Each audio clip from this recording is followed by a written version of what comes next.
Welcome everyone to the second feedback video of this course. We're already half through the course. This block was about stress testing. The first block was about the introduction to stress testing. Today I'm joined by Dr. Mark de Reuver. Welcome, Mark. Thanks. We have a few questions again on the forum. The first question was mostly about the assignment about the stress test. Yeah. We provided the template with an example on how to use the stress test. And we showed that you can do the stress test based on the 9 building blocks of the business model canvas. Yeah. But in the assignment itself, the template, we used the 4 key questions, the who, what, how, and what's in it. Is there a reason why we did that? Or? Yeah. Well, first of all, you should have looked at the first version of the stress test template that we had, where we had an Excel template with, I think, 6 different tabs and all kinds of blocks within those tabs. Okay. So I think we have gone simpler and simpler, and that's part of the challenge, what we try to do.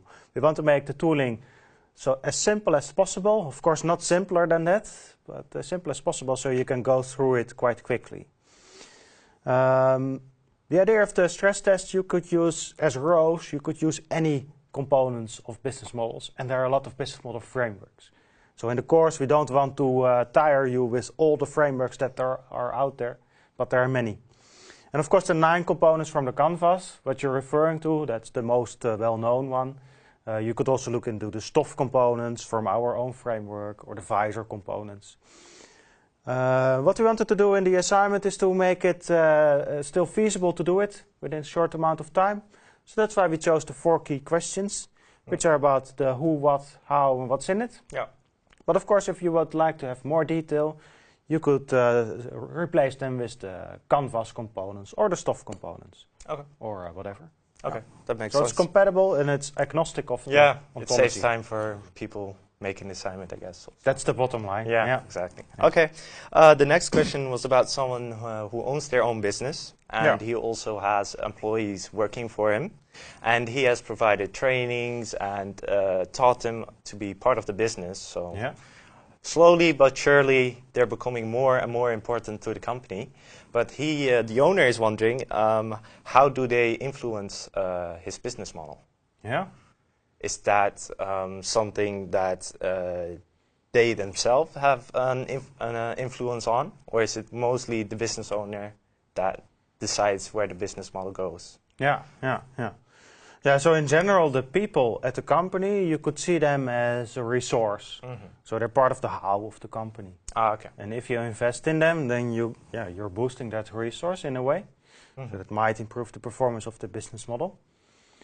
And by the way, in the 4th course of the series, we're going to look into the operating model. And there it's really about the operations. It's about people, and it's about machines, and about very concrete day-to-day stuff where the business model materializes. So I think for those that have an interest in these more specific issues, that's good. Part of course 4. Part of course 4. Okay. Yeah. Interesting. Okay, the last question, which is very original, haven't seen this before. We might need a few minutes to discuss this. The difference between a business model strategy and the business model itself. Yeah, the strategy or business model question. Yes. Yeah. So that's a very classical question. Yes. I was at a conference last week in Venice. We had the first in the world business model conference, actually. So all the experts in the world gathered there in a very nice place. And even there, among the experts working on this for many years, that one of the key questions is still, what is a business model? Is it just a set of resources? Is it a set of activities? Is it the same as the strategy? Is it different as the strategy? What's common in all the ideas there is that the strategy is about the positioning of the company, about what's your relation with your competitors, in which market are you, in which country. And the business model is about, if you know that, what you want to be, how are you going to realize that?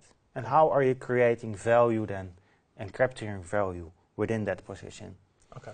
So the strategy is much about your positioning towards the outside world, and your business model is about inside the company, what do you do there? Okay. Okay, perfect. Clear enough? Yeah, I think so. Okay. Otherwise, they can watch it again in the second and the first course, I think. There's actually a specific video about this. Okay. If you remember. One of the instruction videos, strategy against. Yes. So perhaps you can models. post the link. Yeah, no, okay. I'll post the link on the forum and the video.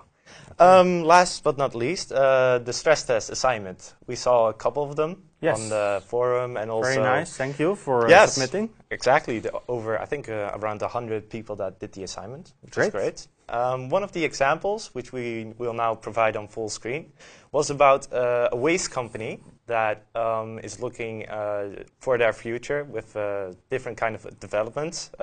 Did you have any comments about this? Yeah. So we had a brief look before, and I think it's now displayed on the screen. I hope so. I hope so. Yeah. So what's nice about this this exercise is that it makes clear what the different uncertainties are. It makes clear what the business model components are. And you can see very quickly that there are certain scenarios where everything is green. So business model works out as planned. Certain areas where it's red. But what's also mentioned is why. Why is this a red cell? Why is this a green cell? Why is it a yellow cell with the text in it? And I think that's also important. Yeah. So putting the colors, that's not the point of the exercise.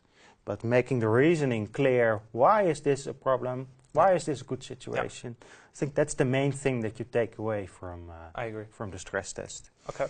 So that looks like a good example. Okay. Yes, that's also what I'd like to notice as well.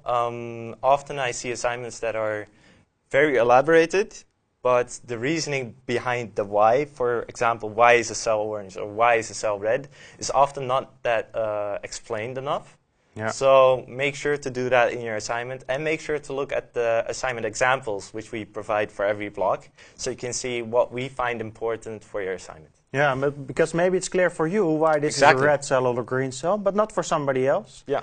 And even if it's clear to you, in the back of your mind, it helps you to put it on paper, because it forces to put the arguments there.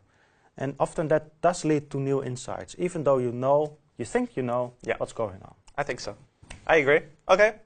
I think that's it for the second feedback video. We hope to see you back in Block 3. Yeah, see you there.